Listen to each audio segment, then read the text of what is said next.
igreja com a paz do Senhor, amém? Amém. Vamos abrir nossas Bíblias no livro de Tiago, capítulo número 2, verso 17.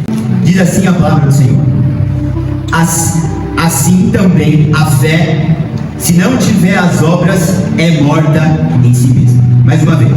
Assim também a fé, se não tiver as obras, é morta em si mesma. Amém? Pode tomar o seu lugar em nome de Jesus. Hoje, o Senhor ele quer falar conosco a respeito do que Deus está esperando de nós para que nós venhamos a receber os nossos milagres. Porque todos nós temos milagres que nós precisamos receber de Deus. Todos nós precisamos de alguma intervenção em alguma área da nossa vida, que nós precisamos que o Senhor venha trabalhar e agir por nós. Só que o texto que nós lemos, de Tiago 2,17, a Bíblia fala que a fé, se ela não tiver obras, ela é uma fé morta. Então isso significa que Deus, ele faz a parte dele. Deus ele abre porta, Deus ele abre janela, Deus ele constrói caminho. Só que Deus ele sempre espera algo de nós para que ele possa fazer. O nosso Deus ele não é um Deus onde ele vai agir. Nosso Deus ele é um Deus que ele vai sempre reagir. Porque nós achamos que Deus ele vai agir na nossa vida. Mas quando nós pegamos a Bíblia de capa a capa, de Gênesis a Apocalipse, nós sempre vemos um Deus não agindo, mas sempre reagindo. É sempre Ele reagindo em resposta. É sempre Ele reagindo a algo que nós fazemos para Ele. Porque sempre Deus Ele está esperando algo de mim. Sempre Deus Ele está esperando algo de você. Porque o que Ele pode fazer, Ele já provou na palavra, Ele já provou em diversos exemplos, em milhares e milhões de milagres, o que Ele pode realizar. Mas Ele espera algo de mim, Ele espera algo de você. Talvez uma ação nossa, uma atitude nossa, uma postura nossa é o que está travando o nosso milagre, é o que está impedindo o nosso milagre, é o que está não deixando o nosso milagre que a gente tanto precisa e tanto ora chegar até nós. E o primeiro exemplo que eu quero compartilhar com você é sobre o cego Bartimeu. Em Marcos, no capítulo 10, a partir do verso 46, a Bíblia fala a respeito daquele cego, do cego Bartimeu. O texto nos mostra que Jesus ele está caminhando, uma multidão está acompanhando a Cristo, e aquele cego ele está clamando: Senhor, filho de Davi, tem misericórdia de mim. Senhor, filho de Davi, tem misericórdia de mim. E o texto fala que a multidão ela começou a falar para aquele cego ficar quieto. A multidão começou a falar para aquele cego que ele tinha que calar a boca, que ele não poderia estar gritando ali, que ele tinha que parar de incomodar. Só que quanto mais a multidão tentava suprimir, mais ele clamava. Quanto mais a multidão tentava calar e abafar o que saía dos lábios dele, mais ele gritava, mais ele clamava, ele falava: Senhor, filho de Davi, tem misericórdia de mim. Aí nós vemos que o Senhor Jesus, no meio de tudo aquilo, ele para, ele cura aquele cego. Mas ele curou aquele cego depois que aquele cego, quando ele gritou e tentaram calar ele, mais ele clamou ao Senhor. Eu preciso que você entenda algo: que quando nós estamos clamando a Deus, o diabo ele vai querer nos calar. Quando nós estamos envolvidos com Deus em uma vida espiritual, o diabo vai querer suprimir a nossa voz. Ele vai querer nos sufocar, porque ele sabe que se nós continuarmos clamando, a porta vai abrir. Ele sabe que se nós continuarmos clamando, o Senhor vai intervir. Porque o diabo sabe que se nós continuarmos clamando: Senhor, filho de Davi, tem misericórdia de mim, Jesus vai olhar para nós. Então o que o diabo faz? Assim como ele quis fazer com o cego Bartimeu. Ele começa a colocar pessoas, ele começa a colocar circunstâncias, ele começa a colocar sentimentos para nos calar, para nos fazer parar de clamar. Só que o que o cego Bartimeu fez? Ele gritou mais alto quando tentaram calar ele. E talvez o milagre que você precisa que Deus faça, talvez a porta que você precisa que Deus abra, só vai abrir na tua vida quando você continuar clamando, mesmo quando tudo quer te fazer calar. Aquele cego, ele não escutou o que estavam falando para ele. Ele tinha um objetivo, ele tinha um propósito, ele tinha um alvo, ele tinha uma meta. Eu preciso receber essa cura. Então pode levantar o diabo, pode levantar o principado, pode levantar a tempestade, pode levantar a multidão. Eu não vou me calar. Nosso problema é que a gente se cala muito fácil, pastor. A gente começa a clamar: Senhor, filho de Davi, tem misericórdia de mim. O diabo com certeza vai levantar uma onda, vai levantar uma luta, vai levantar uma prova. Não é para parar de clamar, é para gritar ainda mais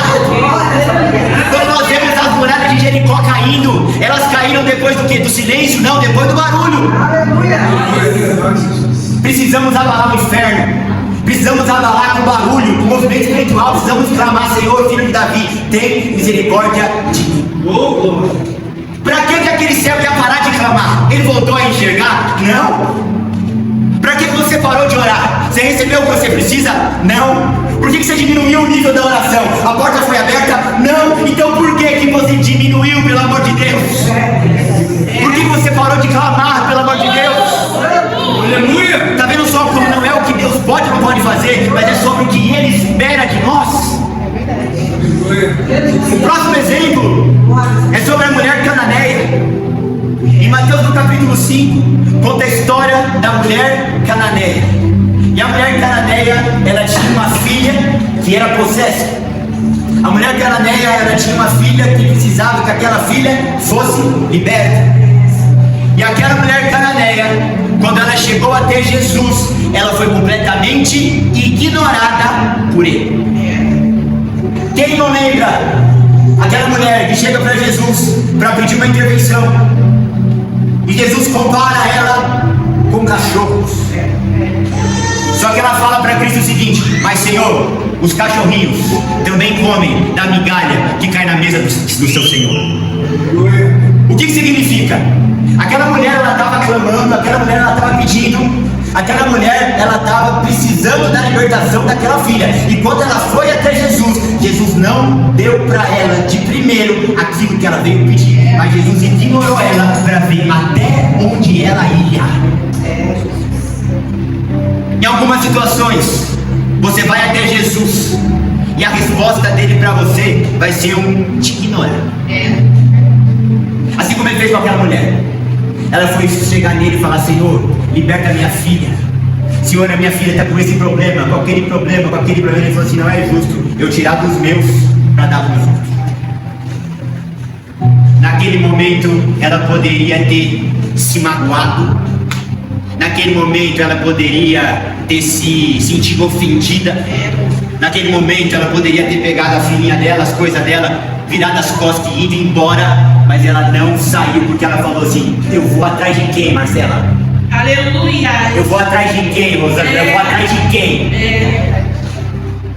Tá me ignorando, Senhor? Tá, então eu vou me humilhar um pouco mais. Oh, aleluia! Não tá me respondendo com aquilo que eu tenho expectativa que o Senhor me responda, Senhor. Eu não vou virar as costas e vou atrás de outra circunstância, outra alternativa. Eu vou me humilhar mais. O nosso problema é que às vezes a gente bate na porta de Jesus e Jesus dá uma ignorada na gente, para ver até aonde a gente vai. E por quê? Porque a gente sempre pode descer mais. Aquela mulher, se ela chega de primeiro, pede ajuda, pede intervenção, ela poderia até receber. Mas na verdade o maior milagre que aquela mulher recebeu não foi a cura da sua filha, mas foi ela entender que milagre a gente sempre recebe depois de diminuir mais. Milagre a gente só alcança depois da gente descer mais. Então quando Jesus ignorou ela, Jesus não estava abatendo aquela mulher, estava exaltando aquela mulher. Porque quando Jesus ignora ela, ela entende: pastor, com ele é mais humilhação. Jonathan, com ele é mais cara no pó. Com ele é menos de mim e mais dele. Então ela surpreende o Senhor com a resposta: mas até os cachorrinhos se alimentam das migalhas que caem da mesa do seu Senhor. E quando Jesus olha, Jesus vê: tem algo diferente ali naquele coração. Na vida do jovem rico foi diferente. Quando Jesus falou para ele: vende as suas coisas e dá aos pobres, ele se ofendeu, pegou as coisas dele e foi embora. Mas o que Jesus pediu para ele não foi nem perto do que Jesus tinha falado para ela. Ele estava falando sobre Deus, ela estava falando sobre filho, bem mais preciso do que ela tinha. E ela ainda assim foi ignorada pelo Senhor. Mas quando ela diminuiu mais, quando ela desceu mais, quando ela se humilhou mais, aí o coração de Jesus foi movido de uma forma que ela recebeu exatamente aquilo que ela foi buscar. Aqui entra mais uma lição para nós. Talvez o que Deus esteja esperando de mim e de você, para nos dar um milagre, para abrir a porta que a gente tanto precisa, é mais humilhação. É mais cara no pó. É mais, Senhor, eu não consigo. Senhor, eu não sou digno. O que o Senhor está esperando, estava esperando aquela mulher e está esperando de nós é: o que nós damos de resposta para Ele quando Ele fecha a porta para nós? Ele apertou ela naquele momento. Imagina o coração daquela mãe. Imagina o sentimento daquela mãe. Não tem médico que cura, porque o problema da criança é espiritual. Não tem outro caminho, é só Ele. Não tem intervenção, não tem curandeiro, não tem espírito. É Ele que pode resolver. Então, se o que pode me resolver está me apertando, eu não vou embora, eu vou continuar. Se aquele que pode me resolver está me apertando, eu vou para onde? Eu vou tentar analisar de quem está me apertando e vou me humilhar mais. E eu tenho certeza que se Jesus fosse mais duro com aquela mulher e falasse mais dos cachorrinhos, quisesse falar dos cachorrinhos, ela ia se humilhar ainda mais. Ela ia falar: Senhor, já que os cachorrinhos não comem da migalha, os vermes comem do que sobra dos cachorrinhos. Mas ela não ia parar. Ela não ia parar de se humilhar, não ia parar de descer. E quanto mais ela se humilhou e mais ela desceu, mais ela conseguiu receber o que ela foi buscar. O que volta para nós, irmãos, é humilhação. O que volta para nós é menos de nós e mais dele. O próximo exemplo é sobre um paralítico que ele foi descido pelo telhado. Em Marcos, no capítulo 2, a Bíblia conta a história de um paralítico. E Jesus estava pregando numa casa. Imagina como estava lotada aquela casa, gente. Se hoje o pessoal lota templo, lota igreja, por conta de apóstolo, fulano, ciclano e beltrano, imagina o próprio Deus na terra, encarnado na pessoa de Jesus, dentro de uma casa, não tinha espaço. E a Bíblia nos mostra que aquele paralítico falou assim: aquele que está pregando lá naquela casa, ele pode me curar. Aquele que está pregando lá naquela casa, ele pode intervir na minha vida, ele pode fazer por mim o que ninguém pode fazer. E a Bíblia fala que juntou alguns amigos, pegaram ele, levaram ele até Jesus.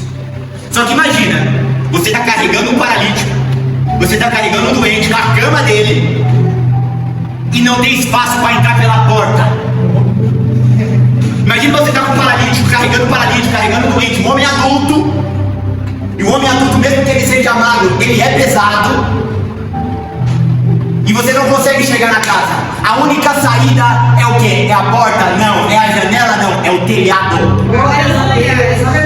Imagina aqueles homens: pega daqui, pega de lá, sobe daqui, sobe de lá, tira telha por telha, ou se não era telha na época, tira o que estava ali em cima e desce aquele homem até o centro onde Jesus está.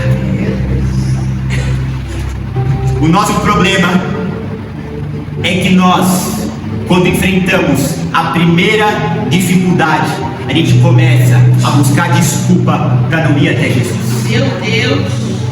Aquele paralítico, todas as desculpas possíveis ele tinha. A primeira desculpa é: eu não ando, como que eu vou até lá? A segunda desculpa é: olha que a gente está chegando perto, a casa está lotada, vamos retroceder, vamos voltar. Não dá para entrar pela porta, não dá para entrar pela janela. Mas ele não encontrou desculpa, ele não se agarrou das desculpas. Eles fizeram o que eles podiam. É pelo telhado que tem que entrar, então é pelo telhado que nós vamos descer. O nosso problema é que na primeira dificuldade a gente larga a briga. Nosso problema é que na primeira dificuldade a gente se agarra sempre nas desculpas.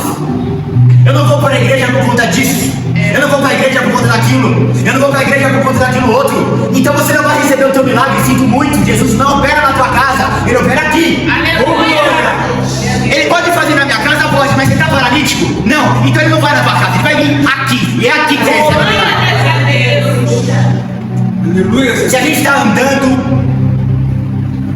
e mesmo que a gente não esteja andando, como foi o caso daquele paralítico, não é Jesus que tem que vir atrás de nós, é a gente que tem que ir atrás dele. Aquele homem, ele não se pegou em nenhuma desculpa. Meu Deus! E a gente tem desculpa para tudo. Se está solteiro, a desculpa de servir a Deus é porque está solteiro. Se está casado, a desculpa de servir a Deus é porque está casado. Se está sem filho, a desculpa é que está sem filho. Se está com filho, a desculpa é que está com filho. Mas está sempre atrás de uma desculpa. Se está com carro, a gasolina está cara. Se está sem carro, não tem carro para ir para a igreja. Mas sempre uma desculpa. Vai receber milagre como? Vai receber intervenção como? Tendo que os paralíticos tinha que abrir o telhado para descer. Somente depois do esforço que recebia, a gente não vai conseguir receber nada enquanto a gente ficar se agarrando em desculpa. Tá vendo só? Como a gente sempre se acha um coitadinho, mas tem sempre alguma coisa que a gente precisa fazer.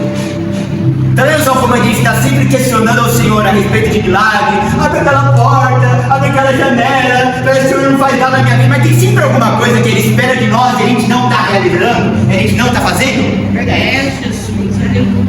O próximo exemplo é a viúva de Sarepta. Em 1 Reis, capítulo 17, conta a história da viúva de Sarepta. No caso dela, o milagre foi que o alimento não acabou. Aquela mulher, ela não tinha mais nada em casa, mais nada. A Bíblia fala que ela pegou o filho dela, ela olhou para aquilo que ela tinha na despensa, ela falou assim: é minha última refeição, eu vou comer isso aqui, e vai morrer eu, e vai morrer a criança. Só que a Bíblia fala que antes dela comer, ela pegou da última refeição dela e deu para o profeta. É o que eu tenho. Nós vamos fazer essa refeição aqui e nós vamos morrer. Mas antes de fazer para mim, eu vou fazer primeiro para Deus. Ela pegou aquela comida, ela alimentou o profeta. E depois que ela alimentou o profeta, ela viveu um milagre, um transbordo, uma multiplicação que ela não era capaz nem de contar. Aleluia! E qual que é a lição que nós podemos tirar desse texto? Ela deu para o profeta, mesmo tendo pouco. Eu não sou de falar isso aqui, o pastor também não é. Mas como que nós temos honrado a Deus com as nossas finanças? Aleluia! Como que nós temos honrado a Deus com a nossa vida financeira? Porque se a gente for analisar, aquela mulher ela não estava falando sobre comida, sobre pão. Ela estava falando sobre recurso que ela tinha. Ela tinha todas as desculpas para não cooperar com a obra, para não cooperar com o ministério, para não honrar aquele profeta, para não ajudar aquele profeta, para não alimentar aquele profeta. Mas ela pegou do pouco que ela tinha e ela depositou diante do Senhor. E nós vemos que o Senhor derramou uma medida de sobremaneira sobre a vida dela. Não faltou alimento para ela, não faltou alimento para os filhos, não faltou alimento para casa. Agora você imagina se aquela mulher fecha a porta para aquele ministério. Agora você imagina que se quando o profeta bate naquela porta, ela fala assim, ó, não tenho. O profeta ia bater em outra porta. Ela ia comer a última refeição, ia morrer ela, ia morrer a criança. É isso que acontece na nossa vida, quando nós temos que dizimar e não dizimamos. É isso que acontece na nossa vida, quando o Senhor fala que nós temos que cooperar e a gente não coopera. Meu Deus! Estou falando isso, o pastor raras vezes fala isso, mas você nunca vai ver a gente enriquecendo com R$1 seu. O que a gente arrecada aqui, mais nada para pagar as contas. Aleluia! A gente não quer enriquecer as suas custas, mas a gente quer te mostrar que quem honra a Deus com pouco é colocado no muito. E quem não coloca a Deus e não honra a Deus com pouco, não recebe nada. O que está roubando a ele? Aquela mulher ela pegou o nada que ela tinha, e do nada que ela tinha, ela separou que era de Deus. Aleluia! E pelo nada que ela tinha, ela ter separado que era de Deus, Deus pegou tudo que ele tinha e separou que era dela. Aleluia! Quando você pega os 10% e não dá, você está deixando parte da porcentagem de Deus que Ele poderia te dar, mas que Ele não te dá. Quando você deve honrar Deus e você não honra, esses 10% consome os 90%. Mas quando você, mesmo não tendo de onde tirar, você fala, Deus, eu primeiro pago no Senhor, eu primeiro devolvo o Senhor, e depois eu boto a dispensa na minha mesa, depois eu coloco a intervenção na minha casa, aí você vai ver o que Deus não é capaz de fazer com os 90% que fica na tua mão. Mas eu estou passando por muita luta e por muita prova. Começa a ser fiel no dízimo, começa a ser fiel no oferta. Isso é princípio, isso é premissa. Aleluia! Quando você não dá o dízimo, porque a situação está apertada, sabe o que você está falando para Deus? O mantimento e sustento da minha casa, quem banca sou eu. Então, como sou eu, pastor, se eu der os 10% vai faltar.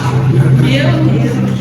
Agora, quando você pega os 10%, e eu não sei quanto você ganha, nem quero saber. Eu não sei se é 10, se é 20, se é 30, se é 40, se é 50. ou se é um, mas você coloca e fala: Senhor, ou a conta ou o dízimo. O dízimo, por quê? Porque Deus fala: aí sim sou eu que vou pagar. Glória a Deus. Porque se a Bíblia fala que o homem não pode receber coisa alguma, se dos altos do céu não lhe for dada, Aleluia. a gente recebe da mão dele, a gente recebe é dele. Glória a Deus. Tem muitas pessoas que falam que esse negócio do dízimo ficou no Antigo Testamento. Deixa eles com a teologia deles. Eu prefiro ficar com a Bíblia. Aleluia. Pega todos da Bíblia que foram fiéis e me fala quantos que passaram necessidade. Você não vai achar. O próximo exemplo é sobre o centurião. Em Mateus no capítulo 8, a Bíblia fala de um centurião. E esse centurião, ele tinha muito amor pelos seus servos. Em especial, aquele centurião, ele amava muito um dos seus servos. E aquele centurião, ele chega até Jesus. Ele conta a situação: o meu servo está passando por isso, está passando por aquilo, está passando por aquilo outro. O Senhor Jesus, na hora, olha para aquele centurião e fala assim: vamos lá. Aí o centurião olha para Jesus e fala assim: como assim, vamos lá? Eu sou o Senhor também. E quando eu dou uma palavra, os meus criados dão um jeito de fazer e as coisas acontecem. Eu não preciso que você vá lá. Eu só preciso de uma palavra da sua boca, que eu tenho certeza que ele vai ser curado. Dá um jeito. Glória a Deus. Jesus olha, elogia, admira a fé daquele homem. E pela fé dele, ele recebe a cura do seu criado. O nosso problema é que a gente não tem esse nível de confiança em Deus. O nosso problema é que a gente não tem esse nível de apropriação da palavra que sai da boca de Deus. A Bíblia fala que toda palavra que sai da boca de Deus não volta para ele vazia, mas ela cumpre o propósito pelo qual ela foi lançada. Aquele homem, ele entendeu algo. Se esse Jesus Nazareno, pastor, falar uma coisa a respeito da minha vida, aquilo vai acontecer e acabou. Se esse Jesus Nazareno liberar uma palavra e eu acreditar nessa palavra, aquilo vai se materializar, aquilo vai se concretizar. O nosso problema é que Deus já deu a promessa. O nosso problema é que Deus já deu a palavra. O nosso problema é que Deus já deu a direção, mas a gente não agarra aquela palavra, a gente não agarra aquela promessa, e a gente não volta para casa cheio de confiança que vai acontecer. Aquele homem, ele podia ter o Filho de Deus saindo com ele e indo até a sua casa para curar o seu servo, mas ele falou assim: não precisa disso. Glória a Deus. Enquanto muitos com a fé pequena queria Jesus dentro de casa, porque Jesus não está dentro de casa, o milagre não acontece. Aquele homem foi ao contrário: não preciso nem, eu só preciso de uma palavra sua. Aleluia. Eu só preciso que o Senhor me dê uma palavra. Eu vou agarrar essa palavra. Eu sei que as suas palavras, ela é decreto no céu e é decreto na terra, e aquilo vai acontecer. A única coisa que você precisa é crer na palavra. Aleluia. Se você crer na palavra, se você confiar na palavra, se você se apegar na palavra, vai acontecer. Deus não deve nada para ninguém, irmão. Deus não deve nada para ninguém, irmã. A Bíblia fala que ele não é homem para que minta, nem filho de homem para que se arrependa. A Bíblia fala que quando ele fala, ele faz. Quando ele promete, ele cumpre. Então você está abatida por quê? Você está chateada por quê? Ele já não falou que ia fazer? Ele já não falou que ia dar? Então já aconteceu. Glória a Deus. Sabe por que está demorando tanto? Porque você não está confiando na palavra que foi liberada. Um pouquinho mais à frente, a gente tem um outro exemplo. E o próximo exemplo é sobre Josué e o sol parado. Em Josué, no capítulo 10, a Bíblia fala que o povo de Deus está lutando uma luta, está lutando uma batalha, e que se ficasse de noite, o negócio ia ficar estreito para eles. Um povo talvez mais fraco, um povo talvez não tão numeroso, um povo talvez com nem tanta habilidade de guerra, e se a estratégia saísse do claro e fosse para o escuro, ia dar ruim. E aí Josué, ele decide fazer uma coisa. Meu Deus. Sabe o que eu vou fazer, pastor? Eu vou pedir algo impossível para Deus. A Bíblia fala que Josué se coloca diante do Senhor, apresenta a situação para Deus. E o que ele pede? Ajuda contra os inimigos? Não, ele fala: para o sol, por favor. Aleluia. Tem como o Senhor fazer o sol parar? Meu Deus. A Bíblia fala que Deus escuta a oração de Josué. O sol para, o sol para. Tudo quanto a gente vive hoje, gravidade, céu, terra, galáxia, é tudo regido por essa maior estrela. Tudo gira em torno dela. Aleluia. Só que ela gira em torno de Deus. Aleluia. E tinha um homem desse tamaninho, pastor. Deus olhando lá de cima, desse tamaninho. Desse tamaninho. Oh, glória a E aquele Deus tão grande falou assim, ó. Oh, Esse aleluia. rapaz, ele tem esse nível de fé de pedir para eu parar o sol. Aleluia. Sabe qual que é o nosso problema? Poderoso A gente quer Deus. limitar o tamanho do milagre. Meu Deus. Sabe qual que é o nosso problema? A gente tem medo de pedir coisas grandes para Deus. Sabe qual que é o nosso problema? A gente tem medo de colocar o dedo no chão e pedir o impossível, sendo que a gente serve a Deus do impossível. Todas as vezes que você sentir no teu coração que aquilo que você vai se pedir para Deus é demais, lembra de Josué pedindo para Deus parar o sol. Não vamos apequinar esse Deus tão grande. Aleluia. Não vamos limitar o poder desse Deus tão poderoso. Comece a ter orações ousadas. Aleluia! Porque quando você passa a ter uma oração ousada, até a tua cabeça deve falar assim, meu Deus. E a tua cabeça começa a acreditar naquilo. Eita, glória. E tá tudo cooperando. Aleluia. Mas aí a gente fica sempre naquela oraçãozinha xoxa, oração pequenininha, pedindo coisa pouca. Sabe por que você pede coisa pouca? Porque você acredita que você vai receber coisa pouca. Ah, mas aquele homem falou assim, o quê? Aleluia. Eu tenho Deus dos meus antepassados. Eu não somente ouvi falar sobre o Deus de Abraão, sobre o Deus de Isaac, sobre o Deus de Jacó. Eu sei que ele está nessa batalha junto comigo. O mesmo Deus que abriu o mar vermelho para o povo passar. Se ele usou os recursos dele para parar o mar, ele também pode usar os recursos dele para parar o sol. Aleluia. E ele entrou com confiança. E é assim que a Bíblia nos ensina a entrar na presença de Deus. A Bíblia fala, entrai com confiança diante do trono da graça. Você não sabe o poder que tem quando você entra numa oração com confiança. Quando você entra numa oração com confiança, antes de abrir a boca você já recebeu. Glórias a Deus. Quando você entra numa oração com confiança, antes de você pedir, o Senhor já te dá. Você acha que aquele homem, ele não tinha responsabilidade? Ele tinha todos os soldados dele, ele tinha todas as famílias dele, eles podiam ser capturados, eles podiam ser mortos. Ele falou assim, pera lá gente, pera aí, a gente tem um recurso que o outro lado não tem, pastor. Aleluia. A gente tem um recurso que o exército inimigo não tem. Vamos usar esse recurso, irmão Osmar? Vamos usar esse recurso, irmão Eliane? Pelo amor de Deus. Aleluia. E ele pediu o impossível. Aí Deus falou assim, impossível? Ih, pra mim é possível, top. Aleluia. Você pode parar só, gente, pro povo dele vencer. O que ele não pode fazer na sua vida? Aleluia. Aleluia. O próximo exemplo. Porque às vezes a gente olha, né, pro sol, vê uma obra majestosa, Deus parando o sol, e a gente se esquece que o mesmo Deus que trabalha nas coisas grandes, também trabalha nas coisas pequenas. Aleluia. O próximo exemplo que eu quero te trazer é sobre Eliseu e o machado que flutuou. A Bíblia fala que Eliseu, pensa um homem que devia estar num aperto. Pensa um homem que precisava trabalhar, pastor. Mas não tinha nem ferramenta para trabalhar.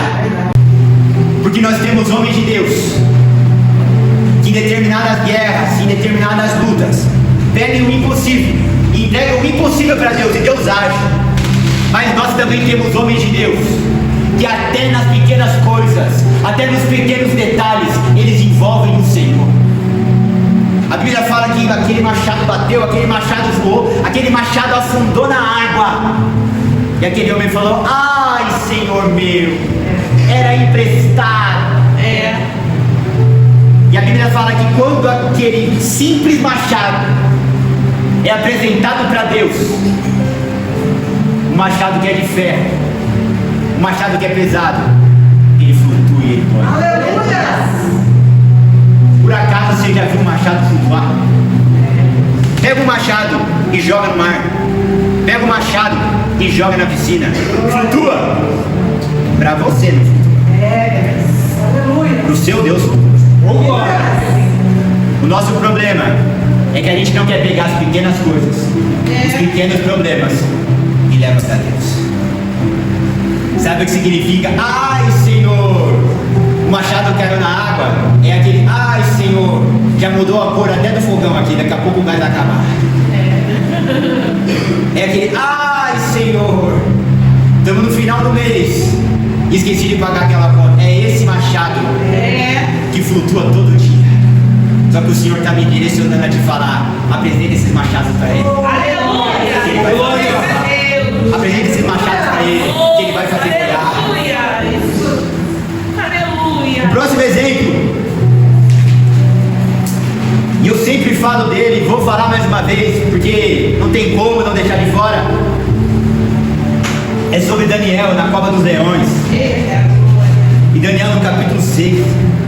O milagre que aquele homem recebeu foi ser livrado dos leões. Leões famintos, leões roncando. Ele foi lançado lá para morrer. Só que ele foi lançado lá para morrer, sendo um homem que ele tinha constância espiritual com Deus. A Bíblia fala que ele orava 3 vezes por dia. Por conta da sua oração, foi falado que ele seria morto, e ele não parou de orar 3 vezes por dia. Eu vou orar 3 vezes por dia com tudo bem, ou eu vou orar 3 vezes por dia com ameaça de morte. Aleluia. E por ele continuar fiel a Deus e orando 3 vezes por dia, nós vemos que chegou um decreto para ele, e ele foi lançado naquela cova. Só que a Bíblia fala que ele não foi sozinho. Aleluia. A Bíblia nos mostra que aquele rei, ele tinha um amor por aquele Daniel, Só que, gente, palavra de rei não tem curva. Se o rei falou, tem que ser cumprido. Aí o rei, com aquele angústia no coração, manda lançar Daniel. E logo pela manhã, ele vai correndo. Ele chega entristecidinho, cabisbaixo. E ele fala: Daniel, servo do Deus Altíssimo, Eita, glória. tomara que o Senhor tenha tido misericórdia de ti. E do outro lado ele ouviu: viva para sempre. Aleluia. E aí ele fala: o Deus que eu sirvo mandou um anjo aqui para essa cova. Eita, glória a Deus. Pois, gente, a gente tem que entender que milagre é Deus livrar de não ser condenado para a cova. Mas entrar na cova com um anjo também é livramento. Aleluia. Às vezes Deus poupa e não é lançado na jaula. Mas às vezes Deus não poupa, mas ele entra na jaula junto. Aleluia. Mas o que Daniel fez? Ele permaneceu. O que o diabo queria? Que Daniel parasse de orar. A Bíblia fala que quando Daniel começou a orar, a oração dele começou a ser ouvida. A Bíblia fala que quando Daniel começou a orar, o anjo veio para entregar a bênção para ele, e por 21 dias teve uma guerra espiritual. Então o diabo olhou para aquele menino e falou assim: tá me dando muito trabalho, a gente tem que parar ele. Eles têm que parar aquela oração. Eles têm que parar esse movimento que esse rapaz faz 3 vezes por dia. Então o que a gente vai começar a fazer? Invente uma mentira. Faz pegarem ele, faz o rei fazer um decreto, faz alguma coisa. Aí começou os invejosos e começou o reino das trevas parar. O que? Daniel não, a oração de Daniel. Porque se Daniel parasse de orar, irmão, acabava o problema. A gente não, irmãos, o nosso problema não é com Daniel, não. É com Deus de Daniel. Aleluia. Então, se eu puder calar a boca de Daniel, para mim é lucro. Glórias a Deus. Porque aí ele para de me dar trabalho, o Deus dele para de começar a me dar trabalho. Vamos ver se a gente jogar ele dentro da cova. Se esse homem não para de orar. Ele não parou. Seu problema é que você começa a buscar Deus. Seu problema é que você começa a ter uma vida espiritual. Seu problema é que você começa a ir para perto de Deus e depois você para. O problema é que Deus começa a agir na tua vida. Deus começa a te dar um pouco de comunhão com Ele e você larga. Meu Deus. A gente é tão fraco que por conta de sono a gente larga o propósito de oração. E Daniel, por conta de um propósito de condenação e de ser morto, ele continuou orando. Aleluia. Aleluia. Como que a gente quer um dia estar sentado na mesa junto com esses caras? Que a Bíblia fala que lá no céu vai ter um banquete, nós vamos poder se assentar na mesa junto com eles. Mas gente, olha a fé que eles tinham, olha a vida que eles levavam, olha a constância espiritual que esses homens tinham. Olhar para a história de Daniel e ver que ele foi livrado da cova dos leões é lindo, mas e toda a trajetória, toda a jornada? Quando ele foi convocado para esse emprego novo, foram buscar ele e trouxeram para trabalhar na corte do rei. Ele falou assim: pera lá, gente, vou começar a trabalhar com o palácio, daqui a pouco vou começar a receber algumas regalias aqui dentro, daqui a pouco eu estou pecando contra Deus. O que ele fez? Vamos começar a jejuar. Aleluia. Vamos começar a se santificar. Aleluia. E junto com aquilo, ele foi crescendo. E aí ele começou o quê? A apertar mais a vida espiritual dele com Deus, estreitar mais o relacionamento dele com Deus. Começou a orar. E orava 3 vezes por dia, buscava, clamava. Aleluia. Eu preciso que você entenda que aquele anjo, naquela cova, não foi à toa. Aleluia. Eu preciso que você entenda Glória que aquele anjo, dentro daquela cova, não foi um acaso, pastor. Aquele anjo já estava com aquele homem, ó, há muito tempo. Nosso problema é que a gente quer começar a clamar quando a gente é condenado para a cova. Mas Daniel foi mandado para a cova porque há muito tempo atrás ele já estava clamando. Oh, aleluia. Daniel não orou 3 vezes por dia pelo livramento da cova. Daniel ele foi para a cova por orar 3 vezes por dia. Aleluia. Será que você consegue enxergar a diferença? Que existe uma grande diferença entre você orar 3 vezes por dia para não ir para a cova e você orar 3 vezes por dia e por conta disso ir para a cova. Deus quer nos tirar Oh, desse ponto aleluia. e nos trazer para cá. Deus quer Aleluia. nos dar escape, livramento, prosperidade, bênçãos, vitórias. Que nós servimos um Deus disso. Aleluia. Nós não servimos um Deus de miséria. Miserável é o outro. O nosso Deus é o dono do ouro e da prata. Aleluia. Deus não tem problema com o dinheiro, ele tem problema no que o dinheiro pode transformar o meio do teu coração. Mas quando o coração está blindado, o Senhor ele abençoa, o Senhor ele prospera. Só que Daniel tinha uma vida espiritual. E é isso que nós precisamos. O próximo exemplo, a gente já está caminhando para o final, é sobre a vida de Ana. Não sei se você sabe, mas Ana é a mãe de Samuel. E a Ana teve um determinado dia, um determinado momento, que ela estava passando por uma grande luta, uma grande prova, e ela queria ter filho, ela queria engravidar, e ela começou a chorar diante de Deus, começou a clamar diante do Senhor. E a Bíblia fala que ela estava ali diante daqueles homens que estavam ali escutando a oração dela, e ela ficava balbuciando. E os homens falaram: ixi, essa mulher tem TH. Mas era ela na tamanha angústia. Oh, meu Deus. Mas naquela angústia ela decidiu levar aquela angústia aos pés do Senhor. E aí a Bíblia fala que ela saiu dali já com a vitória, já com a promessa e já com aquele filho. O que o Senhor quer mostrar para nós? Se Ana não baba na presença dele, se Ana não se angustia na presença dele, se Ana não pega toda aquela angústia e ora com a alma e derrama o seu coração diante dele, ela não recebe aquele filho, ela não recebe aquele Deus. Então você está vendo como uma oração é capaz de gerar o impossível. Mas não é qualquer oração, é uma oração que você faz com a sua alma, não com os seus lábios, mas com o teu coração, com as entranhas do teu ventre. O próximo exemplo é sobre a filha de Jairo. Em Marcos no capítulo 5, a Bíblia fala que a filha de Jairo, ela morre.